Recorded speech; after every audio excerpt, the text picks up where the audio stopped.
ইনকিলাব মঞ্চের মুখপাত্র শরীফ ওসমান হাদি ইতিমধ্যে সন্ত্রাসীদের গুলির ঘটনায় মৃত্যুবরণ করেছেন। ইন্না লিল্লাহি ওয়া ইন্না ইলাইহি রাজিউন। আমার জানা বিষয় হলো, শরীফ ওসমান হাদির এই মৃত্যু কি শাহাদাতের মৃত্যু হিসাবে গণ্য হবে? প্রিয় দর্শক, কোনো মানুষের মধ্যে যদি আল্লাহর সন্তুষ্টি লাভের আশায় মানুষের কল্যাণ সাধনা, ইনসাফ প্রতিষ্ঠা করা, মুসলিম মিল্লাতের চেতনা ধারণ করা এবং মানুষের অধিকার আদায় করার মানসিকতা থাকে এবং সেটার জন্য তিনি যদি লড়ে যান, সংগ্রাম করে যান, এমত অবস্থা যদি তার এই চেতনার কারণে তিনি আক্রমণের শিকার হন এবং মারা যান, সন্দেহাতীতভাবে তিনি শাহাদাতের মর্যাদা লাভ করবেন ইনশাআল্লাহ তাআলা। ইমানদারের মধ্যে যদি আল্লাহর সন্তুষ্টি লাভের জন্য জীবন বাজি রাখার মানসিকতা থাকে এবং তার অসৎ কাজে বাধা প্রদান, অন্যায়ের বিরুদ্ধে তার প্রতিরোধ এবং ইনসাফ প্রতিষ্ঠার মানসিকতা লালন করার কারণে তিনি যদি আক্রমণের শিকার হন, তাহলে সেক্ষেত্রে তিনি অবশ্যই শাহাদাতের মর্যাদা লাভ করবেন। সেই জায়গা থেকে শরীফ ওসমান হাদিকে আল্লাহ তাআলা শাহাদাতের মর্যাদা দান করুন, আমরা সেই দোয়া করি। আর এমনিতেই নবী সাল্লাল্লাহু আলাইহি ওয়াসাল্লাম বলেছেন, মান কুতিলা দুনা দামিহি ফাহুয়া শাহীদ। যে ব্যক্তি তার জীবন বাজি রাখতে হয়েছে, তার জীবন রক্ষার খাতিরে যে ব্যক্তি কারোর হাতে খুন হয়েছে, জীবন রক্ষা করতে গিয়ে তার জীবন খুন হয়েছে, অর্থাৎ সাধারণ ধস্তাধস্তিতে অথবা কোনো ডাকাতের হাতে মারা গেছে, সেও শাহাদাতের মর্যাদা লাভ করেন। তাহলে সেক্ষেত্রে দ্বীনের কথা বা মুসলিম মিল্লাতের কথা বা মুসলিম চেতনার কথা বা ইনসাফের কথা বা মানুষের অধিকারের কথা যদি কেউ বলতে যান মুসলিম হয়ে এবং আল্লাহর কাছ থেকে যদি বিনিময় আশা করেন, তাহলে তিনি অবশ্যই শাহাদাতের মর্যাদা লাভ করবেন। অনেকে আছেন যারা বিপ্লবী মানসিকতা ধারণ করেন, তারা অন্যায়ের বিরুদ্ধে সংগ্রাম করেন, তাদের সে সংগ্রামকে আমরা অবশ্যই শ্রদ্ধা করব,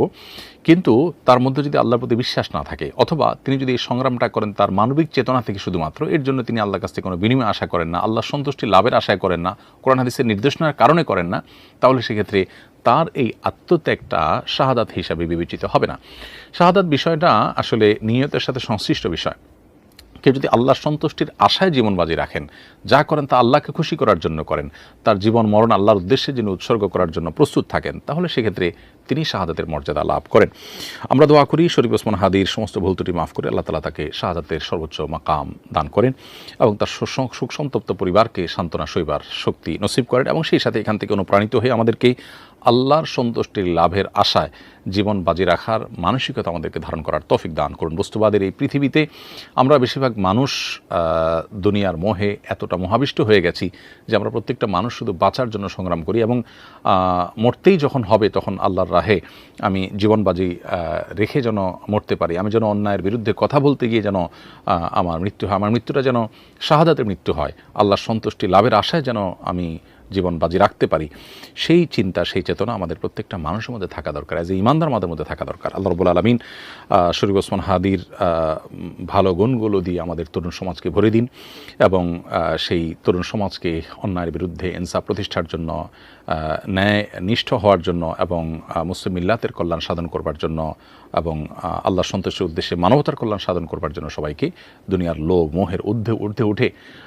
আল্লাহর উদ্দেশ্যে নিজের জীবনকে উৎসর্গ করার এবং নজরানা পেশ করার তৌফিক আমাদেরকে দান করুন।